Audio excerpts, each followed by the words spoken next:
So during my whole journey to run the big 5 world major marathons to raise awareness about Lyme disease, I've had a lot of concerns about what I was doing and why I was doing it and whether I'd be able or not to do it. But I thought it would be really unique and cool to interview someone else who has seen it from a very different perspective, and that's my mom. Because as a parent, I think you worry about things that your children don't worry. Back in 2007, when I was really sick with Lyme disease, what are your lasting memories or impressions about that time? Well, I remember how sick you were, how tired you were, how you ached all over. And Dad and I tried to help you as much as we could by bringing the children to school. Well, you used to actually come and dress me in the morning, help me get dressed because I couldn't dress myself. Try to get you out of the house. Try to help me get out of the house in the morning. And it was kind of a mystifying time because none of us were really sure what was going on. Yeah, or how long it would last, or when I would get well, or... And as it turned out, I mean, it was a good couple of years. When I started to feel better, you know, I always ran beforehand, and I wanted to try to run again. Mm-hmm. And I hatched this plan to run the New York City Marathon. What were you concerned? Because I didn't know if you would be physically able to do it, what it would do to you. 26 miles is a long stretch. So you knew more about that than I did. I wasn't that worried. Well, as I said, once you're a mother, you're always a mother, you worry. Okay, so when I was training for New York, though, I did have to run early in the mornings, and I ran through snow, and I had injuries. Were you ever worried about me continuing on in spite of all of that? Yeah, it crossed my mind. You know. Did you ever feel like you wanted to phone me up and say, stop, this has gone on enough, you can't do this, just stop? Or did you think, no, she'll do it, she'll work it out? Well, that, and knowing how you were so focused on doing everything, even as a child. Certainly you're a grown-up woman, I couldn't tell you what to do. When I phoned you from the New York hotel room to tell you I actually did it, and I got over the finish line, and I was fine, and I didn't seem to have suffered any relapses from Lyme.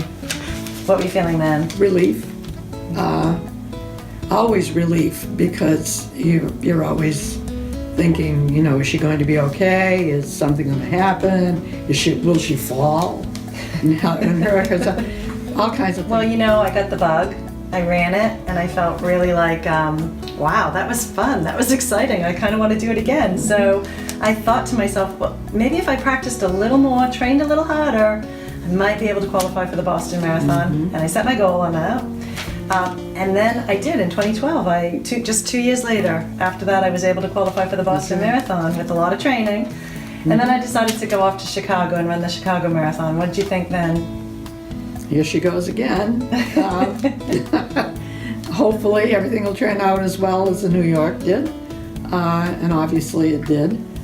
Sense of pride again, sense of relief that you had no relapses.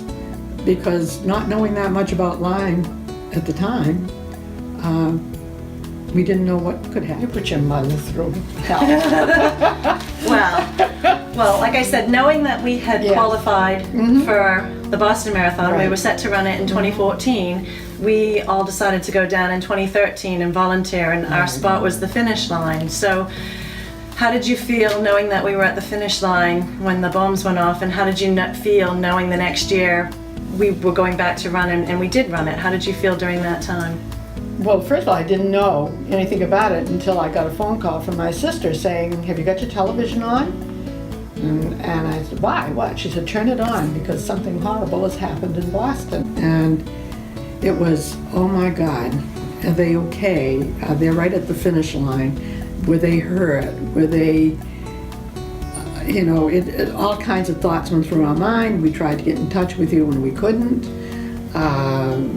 It wasn't until later in the evening, actually, that Lara's father called us and told us that you were all safe at Martha's house in Cambridge. And it was such a sense of thank God they're all okay. But it was the worst afternoon of my life because the not knowing. Yeah. That was horrible. But when we were running it, then again in 2014, what were your feelings? I wasn't that concerned. I knew you had run marathons before and gotten through them. Wasn't my first rodeo. Right, and I knew there'd be a lot of security. You were probably in the safest place that you could be. at that particular time. So then I kind of realized I was on a bit of a roll though, didn't I? I was like, oh my gosh, I've run New York, I've run Chicago, I've run Boston.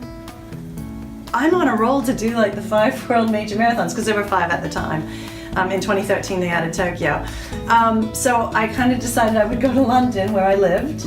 I would return home and run the London Marathon. What were your thoughts when I had told you that's what I was doing there? Community support that you received was a huge surprise. It was It was a surprise to me too. I didn't know anything about it until later the day when I finished.